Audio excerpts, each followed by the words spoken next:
Ju përshëndes sërish të nderuar shikuesi, ju ftoj të na ndiqni në këtë edicion informativ të orës 16, fillimisht që njohim me titujt kryesor.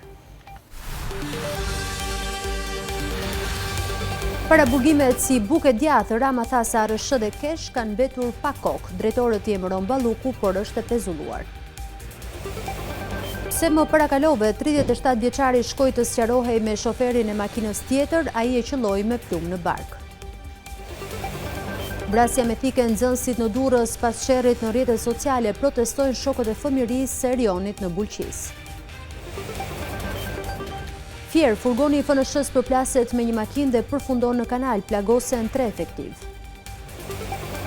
Alarm në aeroportin Heathrow në Londër, pasagjerët sulmohen me spraj irritues, arrestohet autori. Jo çdo foshnjë duhet të vaksinohet, SBA vendos rishikim të vaksinës kundër hepatit B. Japonia akuza Kinën se drejtoi radarët e armëve drejt avionëve të saj, Pekini e mohon.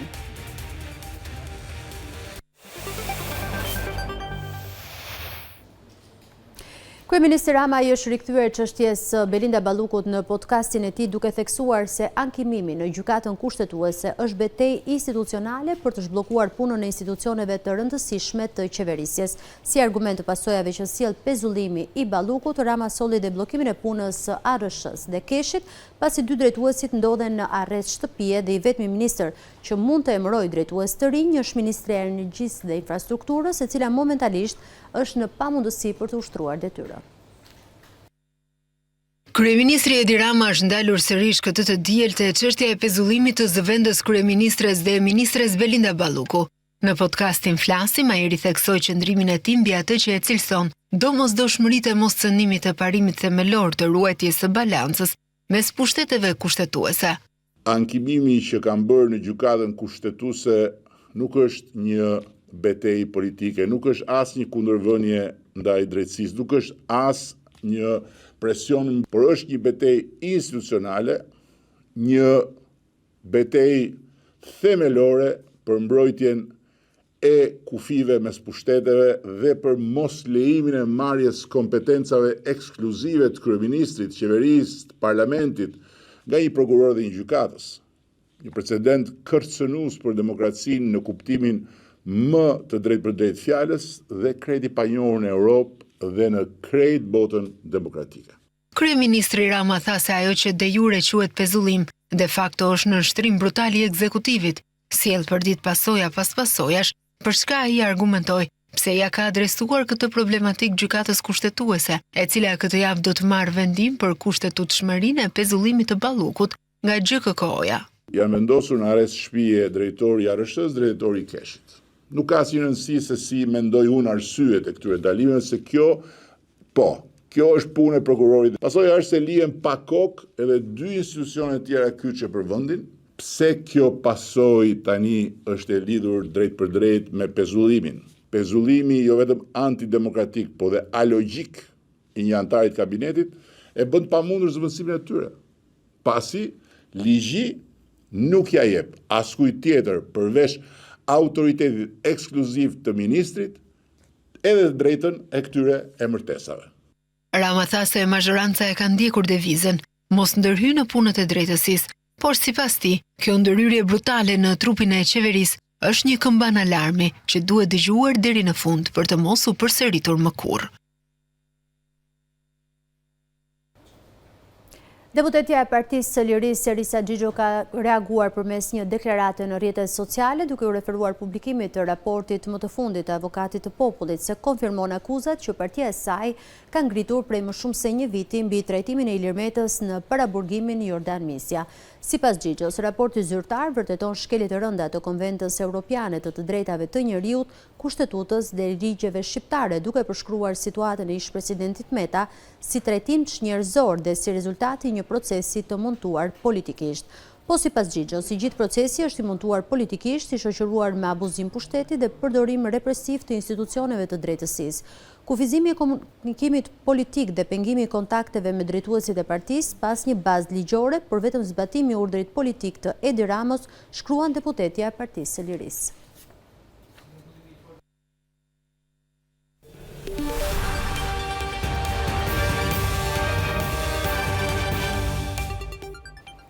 Një konflikt që dyshohet se nisi për një parakalim me makinë përfundoi me plagosjen marrëmzjarrit të një 37 vjeçari në Berat. I plagosur mbeti 37 vjeçari Fabiel Toska, i njohur edhe si Fabiel Gjindi, i cili ishte duke lëvizur me makinë në shoqërinë e një të njohuri.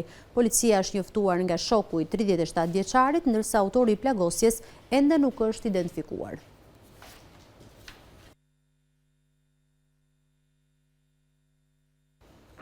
Policia e Shkodrës ka vënë në pranga 17 vjeçarin Daniel Ndreu, i cili ishte shpallur në kërkim si dyshuar për bashkëpunim në atentatin e 8 shtatorit ku mbetën të vrarë Armando Pali dhe Liridon Kraja, si dhe u plagosën Erogen Vaso Bajrović dhe 25 vjeçarja Merika Qeri. Shënjes të resulmi dyshohet si ishte Erogen Vaso, i njohur edhe si Erogen Bajrović, ndërsa 25 vjeçarja Merika Qeri shërbente si kamariere në lokalin ku ndodhi sulmi. I mituri u ndalua nga forcat shqiponja gjatë një kontrolli rutin ku ju gjetën disa doza kokaina. Pas shoqërimit në komisariat rezultoi se ai kërkoi gjithashtu edhe për vjedhjen e një motori në muaj ngushtë. Një furgon i forcave të ndërhyrjes shpejtë është përplasur me një mjet tip Benz që drejtohej nga një 20 vjeçar në vendin e njohur si Kthesa e Cakranit në Fier. Si pasojë e aksidentit, 3 efektiv të policisë mbetën të plagosur bashkë me shoferin e Benzit. Ky i fundit dyshohet të ketë qenë shkaktari i përplasjes për shkak të një manovre të gabuar të bërë prej tij. Një aksident ka ndodhur mesditën e kësaj të diele në Fier, në vendin e quajtur Kthesa e Cakranit, ku një furgon i forcave të ndërhyrjes së shpejtë është përplasur me një automjet tip Benz dhe më pas ka përfunduar në kanal.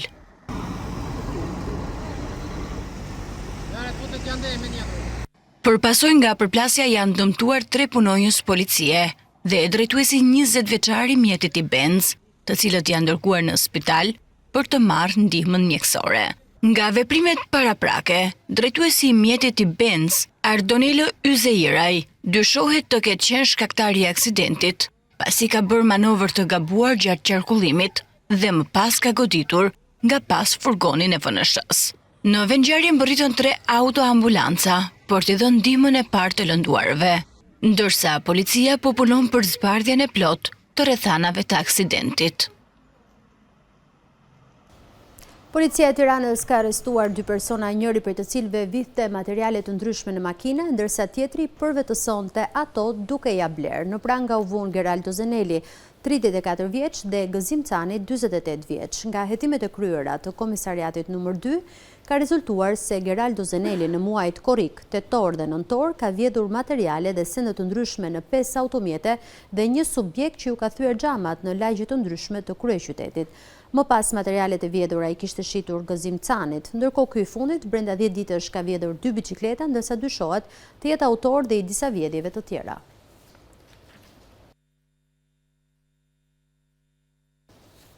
Një grup nxënësish në Bulqiz kanë protestuar në rrugët e qytetit pas vdekjes tragjike të bashkëmoshatarit të tyre Erion Boba, i cili u godit 4 herë me thik nga një 14 vjeçar gjatë një sherrri mes 2 grupeve të adoleshentëve.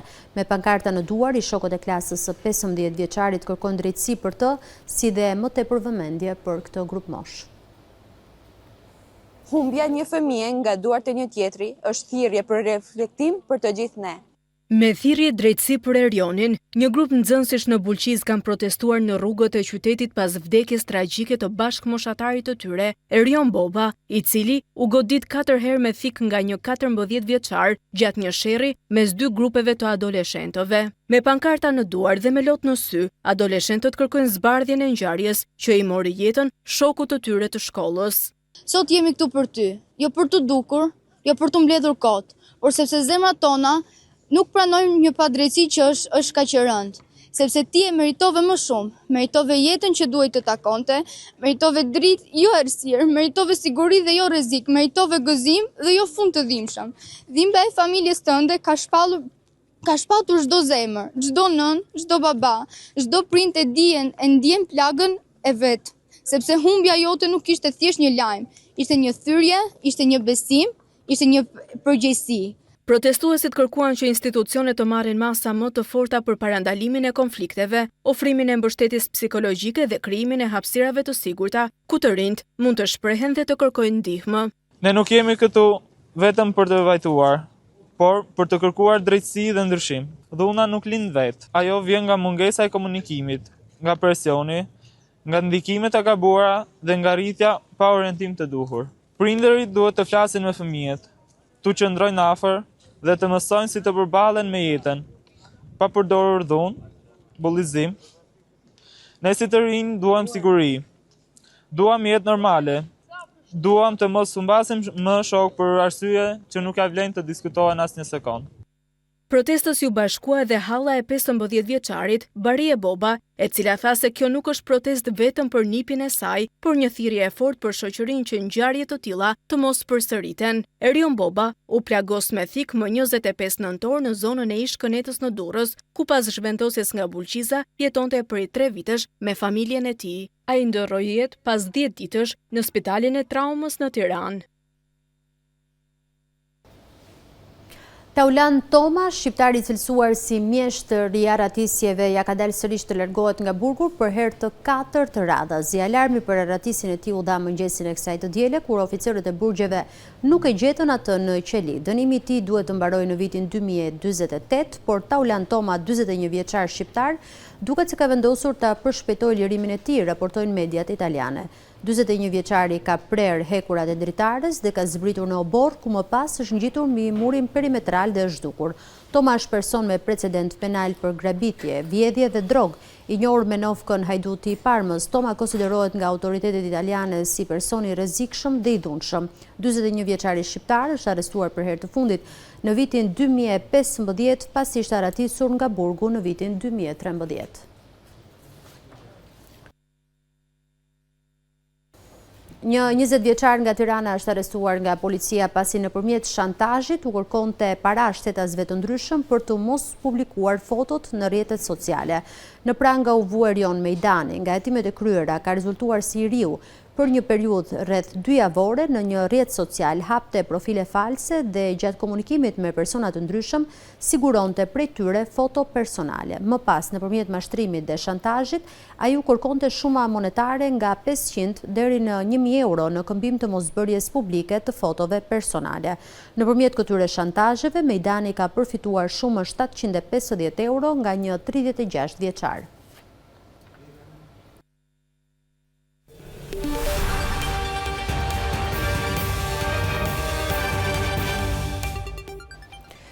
Dhjetë antarë të një familje në fshatin Fush Bazë të Matit prej 2 javësh ndodhen në qell të hapur pasi banesa e tyre u shem si pasojë e rrëshqitjes së tokës. Sezonja e shtëpisë Flora Gjini rrëfen për gazetarin Enver Doçi se në çastin kur banesa u shem, të gjithë familjarët ndodheshin brenda, ndërsa bën apel për ndihmë.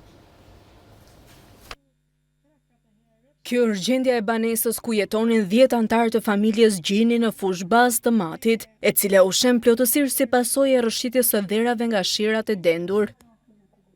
Toka përreth banesës ka pësuar qarje të shumta dhe vijon të rrëshqas, ndërsa e zonja e shtëpisë Flora Gjini rrëfen se në çastin kur banesa filloi të shembej, të gjithë familjarët ndodheshin brenda. Shemja shtëpisë ka ndodhur ishim të flet. E në kunata ime që atë e në më thot, dhe shkura. E në gjithë një se të ishtë në i gjënë, tha, u shemë, hekme të që e tharë se së shemë. Kur dullim jashtë, i natë me ru, si nuk i dhamë dumë se ka me del. E në kena nej tanë natë, kena nej më shilë të hapët, si thot. Atëherë më gjest, e në shu, kena morë bashkim. Aktualisht, 10 antarët e familjes Gjini po qëndrojnë në 2 çadra, ndërsa kanë refuzuar të strehohen në një banesë të siguruar nga bashkia në qytetin e Burrelit, pasi nuk kanë se ku të çojnë bagëtit. Megjithatë, Flora Gjini bën thirrje për ndihmë, pasi gjenden në kushte të vështira ekonomike. Ina 10 pjesëtar, ina dikunor, di familje, jetojmë shtu. Kanë ardhur të bashkisë, kanë ardhur dhe ne na kanë pru qadrat. Na thonë, heci në Burrel, na që nuk shkum, se si kishim, se jetojmë, majmë, kajnë lëp, kajnë gjën, majmë me jetu, se nuk firmosim kërkon, nuk punim kërkon. Unë për vete jë me smonë, kunati i ka fëmijët e vogël. Na nimojnë, po patën mundësi, se ina më qadrat, ina më shilë të hapët. Për të flenë nuk flehet, më qadrat nuk flehet. Për të bën një shpej, kusht ketë mundësi. Shtëpia është plotësisht e pabanueshme, ndaj autoritetet vendore i kanë këshilluar të mos futen brenda, pasi jeta e tyre mund të vihet në rrezik nga shembjet e vazhdueshme. Rreth 9.500 qytetarë janë larguar nga puka në 12 vitet e fundit. Fshatrat po braktisen plotësisht për shkak të mungesës totale të investimeve. Në 12 vitet e fundit, puka është përballur me një shpopullim masiv, ku sipas të dhënave zyrtare, rezultojnë se janë larguar në qytete të tjera apo kanë emigruar rreth 9.500 qytetarë. Nënkryetari i Bashkisë PUK, Ferit Ringaj, thotë se fshatrat po braktisen plotësisht për shkak të mungesës së investimeve në infrastrukturë në këto 15 vitet e fundit. Që mungesa e investimeve në këto projekte infrastrukturore për ura, për rrugë, auto, ka bërë të mundur që këto zona shpopullohen. Duke u shpopullu, bjen edhe numri i nxënësve në institucionet arsimore, po kështu dhe problematikat pastaj të largimit edhe të personelit shëndetësor dhe mungesa e shërbimit shëndetësor etj. Me radhë, pra gjithaj është një zinxhir i gjerë që sjell pasojë domthonë lëvizje demografike e popullsisë. Sipas myftiut të Pukës, Imam Gëzim Kopani, në 20 vitet e fundit janë larguar mbi 61% e besimtarëve musliman, ndërsa krahasuar me vitin 1930, pra 95 vite më parë, Puka ka pasur 3.300 banor më shumë se sot. Na ka dalë një rezultat befasues, ku janë largu rreth 61% e muslimanëve krahasu me dhënat e vitit para 2005-s. Pra, dhënat e vitit 2005 me 2025 na ka zerë një përqindje shumë të lartë të largimit besimtarëve, kjo si pasojë e disa shkaqeve. Mund të jenë shkaqe ekonomike, mund të jetë shkaqe papunësie, të varfërisë, për një jetë më të mirë. Shumë shtëpi në fshatrat e Pukës, por edhe në qytet janë tërësisht të zbrazura, ndërsa rrezikojnë të shemben mes pluhurit të harresës. Një fenomen i trisht për shumë fshatra anë e kënd Shqipërisë. Me qëllim nxitjen e tregtimit të prodhimit vendas, në qytetin e Peqinit u mbajt panajiri i gjelit të detit. Këtë vit gjelat e detit shiten nga 1.000 deri në 1.200 lekë për kilogram, sipas fermerëve një çmim jo fort i favorshëm. Por rrjedhoja ta kërkojnë më tepër vëmendje nga institucionet shtetërore, pasi nuk arrin të mbulojnë kostot e mbarshtimit. Në Peqin u zhvillua panajiri tradicional i gjelit të detit, një nismë që prej vite shënon fillimin e përgatitjeve për festat e fundvitit dhe rikthen vëmendjen te konsumimi i prodhimeve vendase. Fermerët e Peqinit këtë vit i tregtojnë gjelat e detit me 1.000 deri në 1.200 lekë për kilogram, megjithse shprehen se çmimi ende nuk mbulon kostot e larta të rritjes dhe të punës së tyre.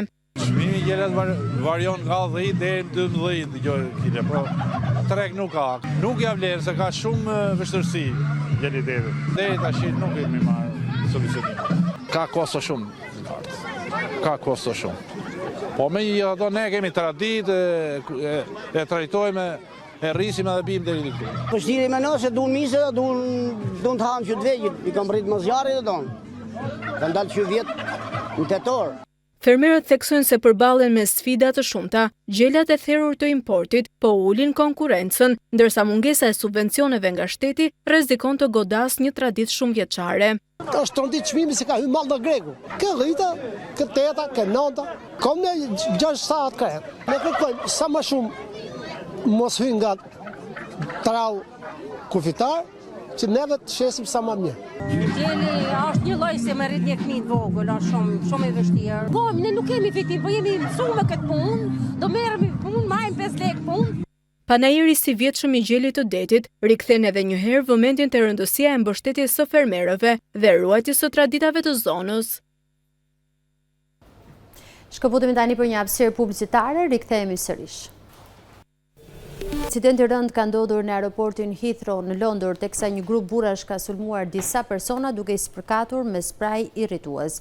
Gjëra ka ndodhur në parkingun shumëkatësh të aeroportit të Londrës në terminalin 3. Policia ka njoftuar se tashmë rasti është izoluar dhe nuk lidhet me terrorizëm, teksa shton se një prej autorëve të dyshuar është arrestuar dhe ndodhet në paraburgim. Ne besojmë se incidenti ndodhi mes disa personave që njiheshin me njëri tjetrin dhe u konfliktuan, një grindje që përshkallëzoi dhe rezultoi në lëndimin e disa personave, u shpreh një oficer policie. Megjithatë, raportohet se këto lëndime besohet se nuk përbëjnë kërcënim për jetën. Japonia ka njoftuar se avionët luftarak kinez kanë drejtuar radarin e armëve mbi avionët japonez duke cilësuar si veprim të rrezikshëm, ndërsa Kina mohoi deklaratën e Japonisë dhe theksoi se avionët japonez ishin afruar dhe kishin ndërprer vazhdimisht marinën kineze, ndërsa ajo po kryente stërvitje.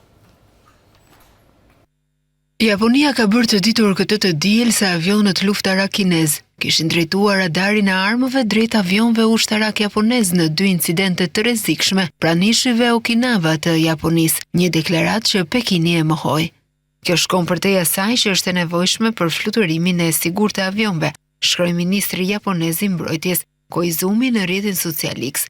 Drejtimi i radarit të armëve drejt një avioni tjetër është një hap kërcënues sepse sinjalizon një sulm të mundshëm dhe mund të drejtojë avionin e synuar të ndërmarrë veprime, njofton Reuters, gjatë takimit me ministrin australian të mbrojtjes, Richard Marles në Tokyo.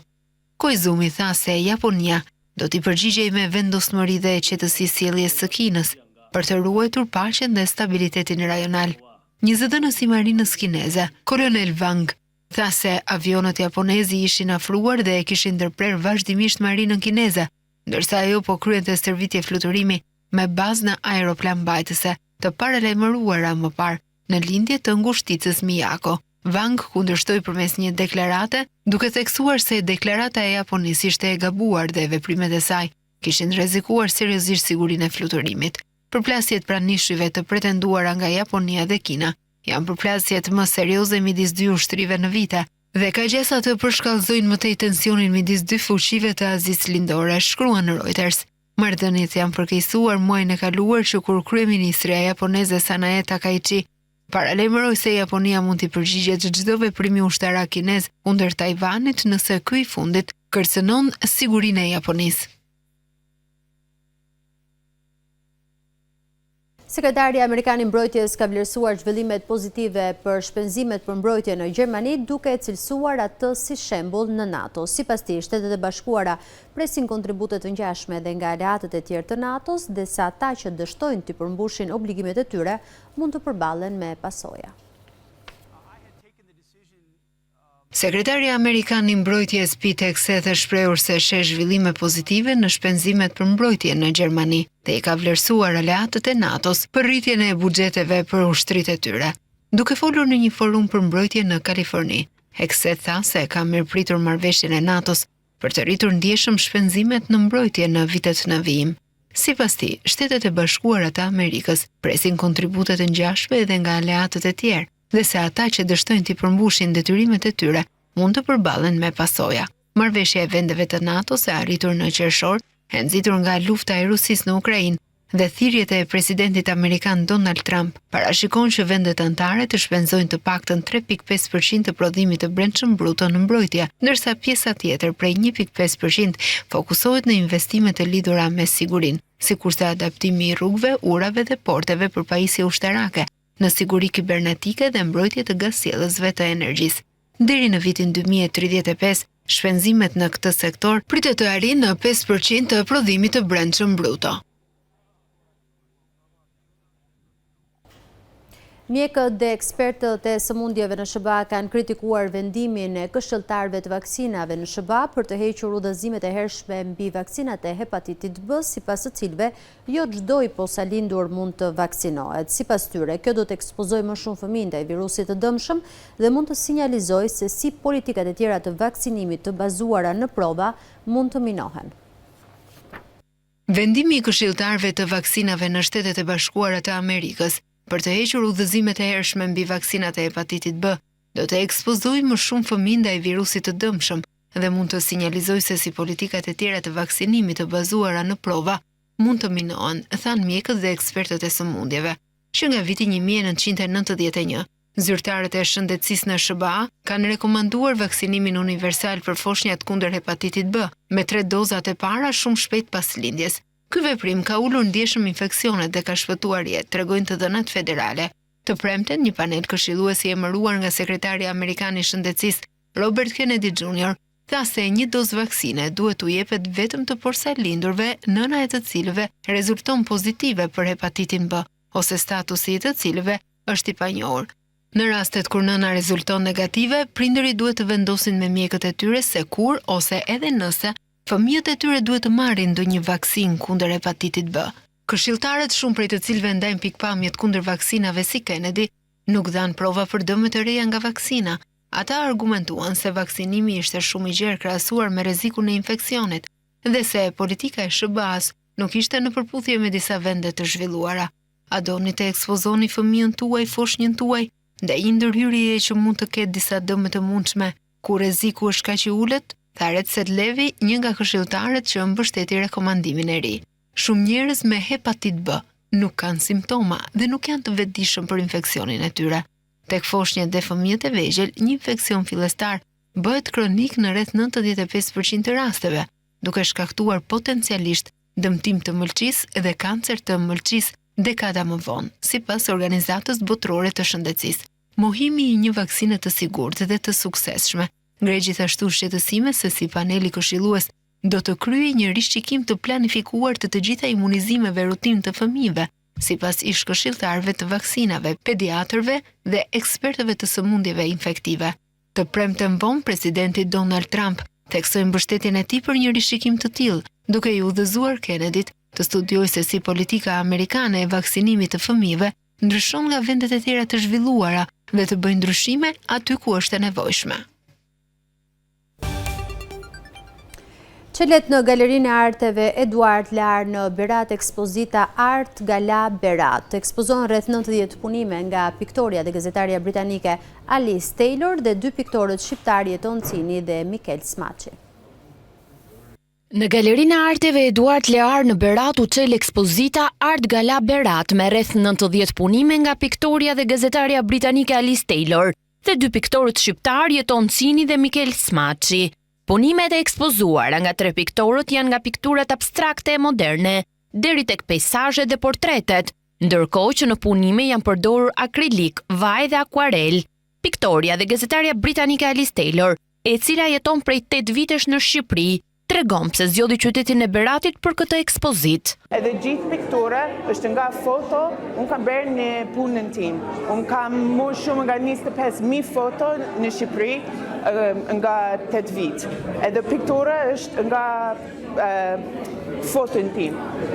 Piktorët shqiptar Jeton Cini dhe Mikel Smaçi thanë se kjo është ekspozita e tyre e parë në Berat dhe treguan edhe zhanrat e punimeve të tyre. Unë vi me teknike të ndryshme, të moderne, abstrakte, përgjithësi, me kolore të ndryshme të pikturës, me kompozime, nga natyra dhe tjera. 90% e pikturave janë abstrakt. Është pikturë intuitive që unë zgjedh vetëm ngjyrat dhe nuk di ku do dalë piktura dhe pastaj masi e shikoj pikturën mund t'i vë një emër dhe atëherë merr jetë piktura. Ekspozita do të qëndrojë hapur 5 ditë për artëdashësit beratas dhe më pas kjo ekspozitë do të çelet edhe në qytete të tjera të vendit. Kemi bërë të kështu në fund të këtij edicioni informativ. Për të informuar në çdo kohë me lajmet më të fundit nga vendi, rajoni dhe bote, ftoj të vizitoni faqen balkanweb.com, aty mund të ndiqni dhe News 24 në live stream. Ju falenderoj për vëmendjen tuaj.